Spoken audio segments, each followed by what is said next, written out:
Tension کی دو قسمیں ہیں. ایک ٹینشن وہ ہے جو آج جتنی ہے کل اس سے زیادہ، پرسوں سے زیادہ، اس سے انسان ڈپریشن میں جاتا ہے. اور ایک ٹینشن وہ ہے کہ ادھر ٹینشن ہوئی لیکن ساتھ میں وہاں سے تھپکی ملی، پھر ٹینشن ہوئی پھر ساتھ میں تھپکی ملی. اس ٹینشن کو برداشت کرنا آسان، اور اس میں ایک خاص قسم کی لذت بھی ہوتی ہے اس ٹینشن میں.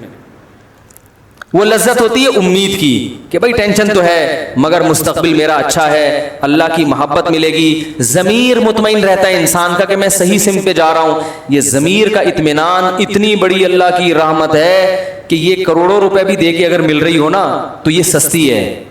لوگ ڈپریشن میں جاتے ہیں، ان کا ضمیر مطمئن بولو بھائی نہیں ہوتا. اگر آپ کو پتا ہو نا میں صحیح ہوں، بڑی بڑی ٹینشنیں برداشت کر لیتا ہے انسان، اس کو پتا ہوتا ہے کہ میں کیا ہوں، صحیح ہوں. دیکھو صحابہ کرام کی جو لڑائی ہوئی، تھوڑے تھوڑے لوگ بڑی بڑی فوجوں پہ غالب آئے. کیوں؟ ان بڑی فوجوں کو اطمینان نہیں تھا کہ ہم صحیح ہیں، اور ان تھوڑے سے کو اطمینان تھا کہ ہم صحیح ہیں. کہاں سے وہ تھوڑے تھوڑے ہوتے ہوتے پوری دنیا پہ غالب آ گئے. تو جب انسان کو کانفیڈنس ہوتا ہے کہ میں صحیح ہوں تو اس کے لائف سٹائل چینج ہو جاتا ہے. میں اکثر ایک واقعہ بیان کرتا ہوں، بس یہ واقعہ بیان کر کے اپنی بیان کو ختم کرتا ہوں. میں اکثر یہ جو واقعات ہیں نا بہت آبزرو کرتا تھا بچپن میں، ابھی بھی کرتا ہوں. کہیں کوئی واقعہ نظر آئے نا تو میں نے دیکھا ہے کہ ہمارے بچپن میں ایک بلی جو ہے نا وہ کہیں سے بوٹی اٹھا کے لائی اور کھا رہی ہے. کتے کی نیت خراب ہو گئی، وہ کتا پنے پر اتر آیا، وہ بلی کے قریب آیا. اب آپ بتاؤ کتا جو ہے بلی سے کئی گنا زیادہ طاقتور ہوتا ہے کہ نہیں ہوتا؟ کیا خیال ہے؟ کتے کو چاہیے تھا ایک تھپڑ لگاتا، بلی سے بوٹی لے کے کھا جاتا، ایک چماڑ لگاتا ہڑک. لیکن کتا آیا اور نا اب کیوں ڈر رہا ہے بلی سے؟ کتے کو یہ احساس ہے کہ رائٹ میرا یہ لے کر آئی ہے، لیکن ہے تو کتا بنا نا، لالچ تو ہے اس میں. اب وہ آگے کھڑا ہوا ہے، ایسا قریب آ رہا ہے نا یوں یوں کر کے، اور بلی کی دم پھول رہی ہے، اسٹائل چینج ہو رہا ہے، آنکھوں کی بناوٹ چینج، اور بوٹی کھانے کو اتنا فوکس نہیں کر رہی جتنا بوٹی بچانے کی فکر اس کو زیادہ ہے. اب میں دیکھ رہا ہوں کہ وہ جناب کتا آیا اور یوں یوں نا ڈرتا ڈرتا، حالانکہ کتے کو جب غصہ آتا ہے وہ تو ایسی کی تیسی کرتے بلی کی بھائی، لیکن کتا گھبرا رہا ہے، قریب آ رہا ہے، بلی کی دم پھولتی جا رہی ہے. کتا پھر بھی ہمت کر رہا ہے اور اپنے آپ کو بھائی شعر سنا رہا ہے، جھپٹنا پلٹنا پلٹ کر جھپٹنا لہو گرم رکھنے کے ہیں یہ بہانے. وہ کہہ رہا ہے گھبرا نہیں، تو کتا ہے. بلی سے کیوں ڈر رہا ہے؟ ڈر بھی رہا ہے اندر اندر، لیکن تھوڑا تھوڑا آہستہ آہستہ جب اپنے باڈی کو دیکھتا ہے، اپنے جو ہے نا اپنے کتے ہونے کا احساس اس کو ہوتا ہے، تو کہتا ہے بھائی تو کیسے ڈرے گا، تو تیری بےزتی ہو جائے گی اور بھوک بھی لگ رہی ہے. قریب بھی آ رہا ہے اور بلی کی دم پھولتی جا رہی ہے، لیکن بلی پیچھے نہیں ہٹ رہی. اب دیکھو یہاں بلی کمزور ہے، کتا طاقتور ہے، مگر فتح کس کی ہو رہی ہے؟ بلی کی. یہاں تک کہ جب کتا بالکل بوٹی کے قریب پہنچ گیا، بلی نے رکھ کے چماٹ لگایا ہے، اس کے ایسے چپیٹ مارا ہے نا اس کے منہ پہ، وہ جو غراتا ہوا بھاگا ہے کتا.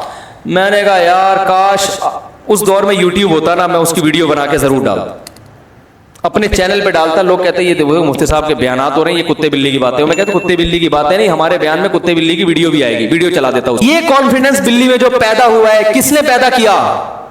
کہ میں حق پر ہوں، میرا حق ہے. اور کتے کو جو شکست ہوئی ہے اس کو غصہ ہی نہیں آ رہا، وہ لانا بھی چاہ رہا ہے، غیرت اپنے آپ کو دلا رہا ہے، جھوٹی موٹی کی غیرت، مگر وہ پیدا نہیں ہو رہی. کیوں نہیں ہو رہی بھائی؟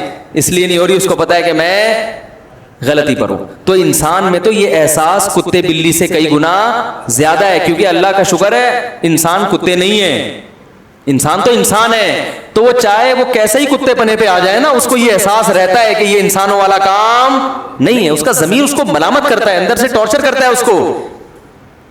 جو لوگ بھی گناہوں والی زندگی گزارتے ہیں ان کی طبیعت میں اطمینان نہیں ہوتا، وہ ٹینشن برداشت ہی نہیں کر پاتے.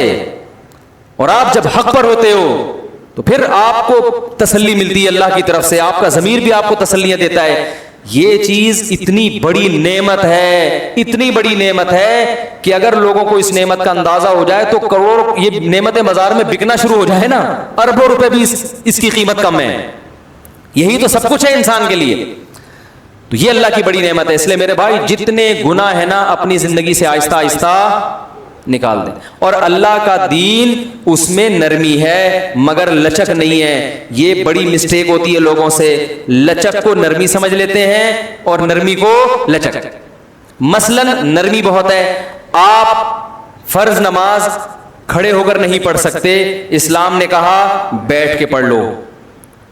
کیا خیال ہے؟ وضو کا پانی نہیں ہے, تیمم کر لو. وضو نقصان پہنچائے گا, غسل سے مر جائیں گے, سردی ہے, تیمم کر لو.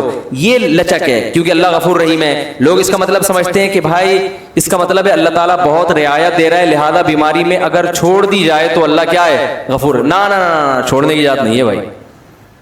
کیا آپ کہیں کہ چلو اللہ غفور, سفر ہے ایکچولی ابھی تھکاوٹ ہے تو اگلے ٹائم پہ پڑھ لیں گے؟ نہ نہ نہ بھائی, اس کی اجازت نہیں ہے. جتنی آسانی اللہ نے دینی تھی دے دی, اب اس میں لچک نہیں رکھی ہے, فلیکسیبلٹی نہیں ہے اس میں. اب یہ آپ کو کرنا پڑے گا, کچھ بھی ہو جائے, زمین آسمان ادھر سے ادھر ہو جائے, میدان جہاد میں گھوڑے کی پشت پہ ہو, توپیں چل رہی ہیں, جان کا خطرہ ہے, نماز آپ کو, تبھی تو قرآن نے میدان جنگ میں بھی نماز کا طریقہ بیان کیا. اجازت نہیں ہے آپ کو چھوڑنے کی.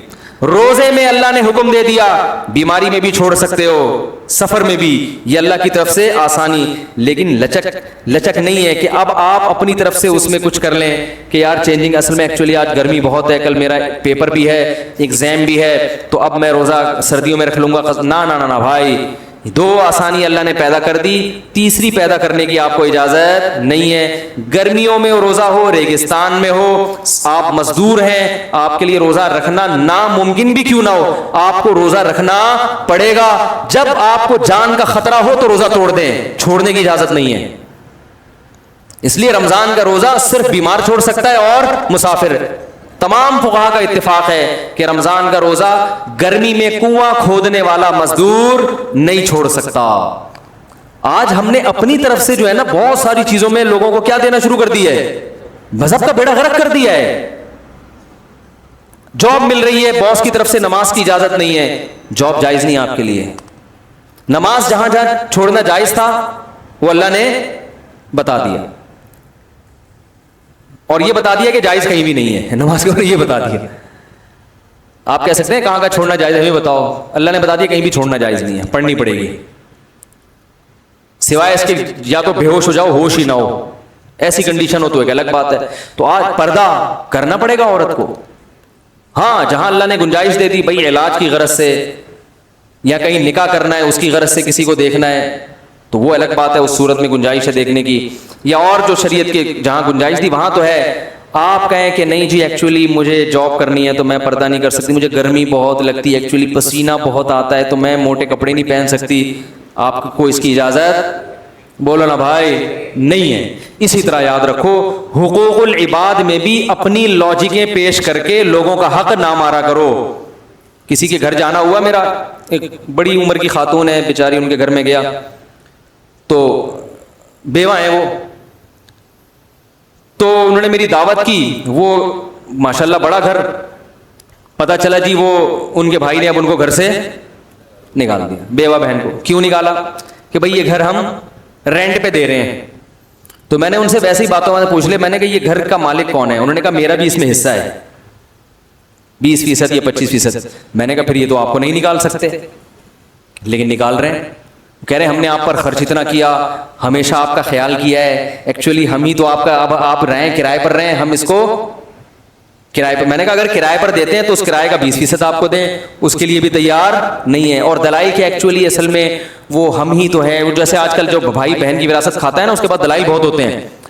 او بھائی جو وراثت کا حکم ہے وہ بیٹی کو جتنا چاہے جہیز دیا ہو آپ نے, باپ کے مرنے کے بعد اس کا وراثت میں حصہ کم نہیں ہوگا, کیونکہ وراثت کے احکام میں اللہ نے لچک نہیں رکھی, وہ دینے پڑیں گے اس کو.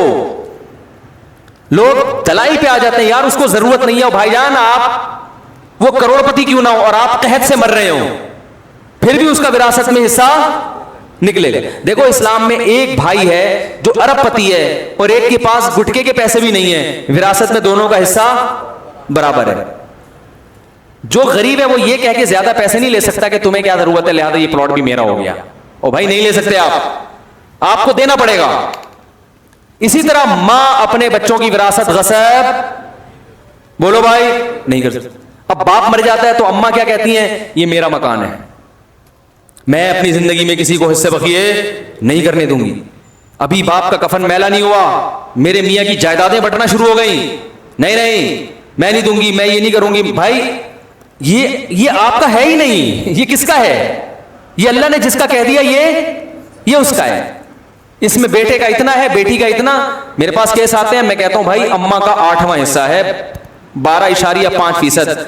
اس کے بارے میں اماں کو اللہ نے اختیار دیا ہے کہ وہ ایک ڈھیلا بھی کسی کو نہ دیں. وہ کہیں یہ میرا ہے, میرے میاں سے مجھے 8واں حصہ ملا ہے 12.5%, یہ میں کسی کو نہیں دوں گی. بالکل رائٹ ہے ان کا. باقی ان کا ہے ہی نہیں تو کسی کو دینے کا, وہ تو اللہ نے دے دیا نا. کیا ہو گیا بھائی؟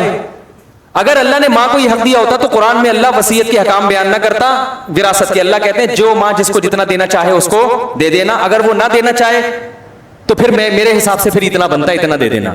کہیں بھی قرآن نے نہیں کہا. اللہ نے کہا یوصیکم اللہ فی اولادکم, اللہ نے تمہاری اولاد کے بارے میں تمہیں بتا دیا. ابا مرے گا, بیٹے کا دگنا, بیٹی کو اس کا آدھا ملے گا, تو وہ ملے گا. اس میں ماں کو روکنے کا رائٹ نہیں ہے. کہیں مائیں بیٹیوں کی وراثت نہیں دینے دیتی, کہیں بیٹوں کی نہیں دینے دیتی, کہیں کسی کو بھی نہیں دینے دیتی. میں زندہ ہوں, میں یہ نہیں ہو سکتا. تو بھائی جب آپ کا انتقال ہوگا, اللہ نہ کرے آپ کو اللہ زندگی دے, تو پتہ نہیں اس وقت کتنی تبدیلیاں ہو چکی ہوں. بعض دفعہ آپ کا انتقال 30 سال کے بعد ہو رہا ہے. بچوں کو ضرورت اب ہے, وہ 30 سال کے بعد بچے کہیں گے ابا اب اماں اب ہمارے انتقال کا ٹائم آ چکا ہے, اب ہم نے اس وراثت کا کرنا کیا ہے. ایک نوجوان میرے پاس آیا کہ میری اماں وراثت نہیں تقسیم کرنے دے رہی. تو میں نے کہا کیوں؟ کہہ رہی وہ جب میں مر جاؤں گی پھر کرنا. میں نے کہا بھائی آپ کی ماشاءاللہ والدہ بھی جوان ہے, 30 سال میں بھی ان کا اللہ کرے 30 سال میں بھی انتقال نہ ہو, لیکن لگتا ہے 30 سال میں تو ہوگا. تو 30 سال تو آپ کے اسی غربت میں گزر جائیں گے, ٹھیک ہے نا. تو یہ ظلم ہے جو ماں کر رہی ہے بیٹوں کے اوپر. تو یہ وہ احکام ہیں جس میں شریعت نے لچک نہیں رکھی. ایسا کیس آیا ابھی JTR پہ, کسی نے پوچھا تھا کہ باپ کا انتقال ہوا, اکلوتی بیٹی تھی, چچا نے پوری وراثت پہ قبضہ کیا اور بیٹی کو کہا کہ تم میری ہو گئی ہو, میں تمہیں پالوں گا, اب بس میں ساری ذمہ داری. وراثت میں نہیں دیا اس کو حصہ کہ بھائی تم جب میری بیٹی بن گئی تو تمام ذمہ داریاں کس کے کندھوں پر ہیں؟ میرے کندھوں. پھر اس پلاٹ پہ ماشاءاللہ چچا نے مسجد بھی بنائی اور دکانیں بھی بنائی اور بیٹی کو بھی پال رہا ہے. میں نے کہا بھائی یہ مسجد میں نماز پڑھنا جائز؟ بولو بھائی, یہ بیٹی کی وراثت کی زمین پر بنی ہے مسجد, اس میں نماز پڑھنا, یہ مسجد ہے ہی نہیں شرعی, غصب کی زمین پہ ہے. چچا کو چاہیے کہ آپ اس کی وراثت پوری اس کے حوالے کرو, پھر آپ اس کو